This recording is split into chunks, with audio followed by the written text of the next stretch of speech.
विश्व साधारण ज्ञान उपरे आधारित 20टी महत्वपूर्ण प्रश्न।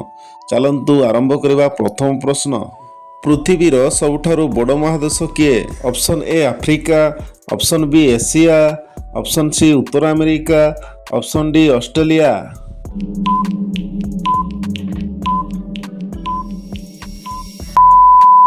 सठिक उत्तर ऑप्शन बी एशिया। द्वितीय प्रश्न, विश्वर सबुठारु लंबा नदी किए?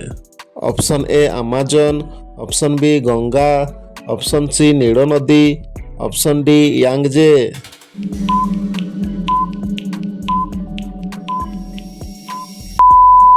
सठिक उत्तर ऑप्शन सी नील नदी। तृतीय प्रश्न, केउं देश को उदयमान सूर्यर देश बोली कहुए? ऑप्शन ए चीन, option B Japan, option C Bharat, option D Norway.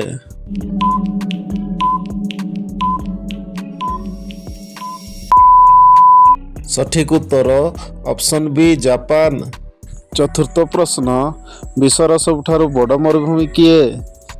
Option A थर मरुभूमि, ऑप्शन बी सहारा मरुभूमि, ऑप्शन सी गोबी मरुभूमि, ऑप्शन डी कालाहारी मरुभूमि।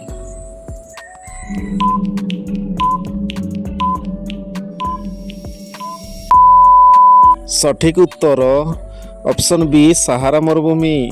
पंचम प्रश्न, पृथ्वीर फुसफुस बोली काहाकू कुहाଯାଏ? ऑप्शन ए अमेजन वर्षा जंगल, option B Sundarban, option C Sahara जंगल, ऑप्शन डी हिमालय जंगल।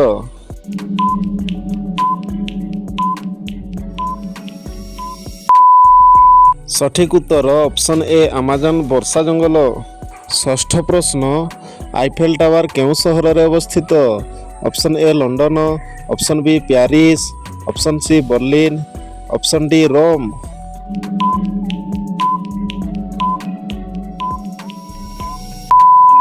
सठिक उत्तर ऑप्शन बी पेरिस।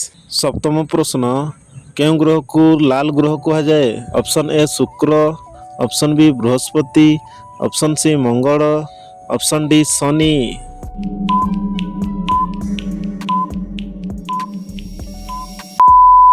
सठिक उत्तर ऑप्शन सी मंगल ग्रह। अष्टम प्रश्न, विश्वर सबुठारु जनबहुल देश किए? Option A Bharat, option B चीन, option C America, option D रूसिया।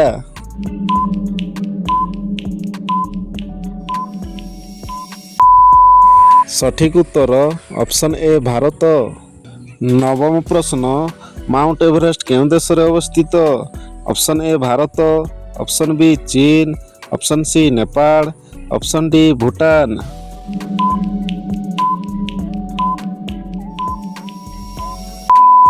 सठिक उत्तर ऑप्शन सी नेपाल। 11तम प्रश्न, महासागर मध्य सबुठारु गभीर स्थान किए? Option A Arctic trench, option B Mariana trench, option C Pacific trench, option D Bharat महासागर गर्त।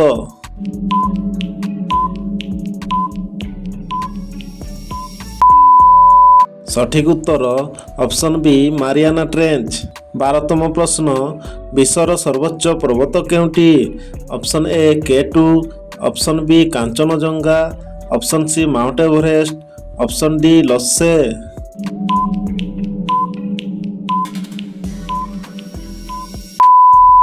सठिक उत्तर ऑप्शन सी माउंट एवरेस्ट। 13तम प्रश्न, जापान राजधानी कौन? Option A Osaka, option B Kyoto, option C Tokyo, option D Nagoya.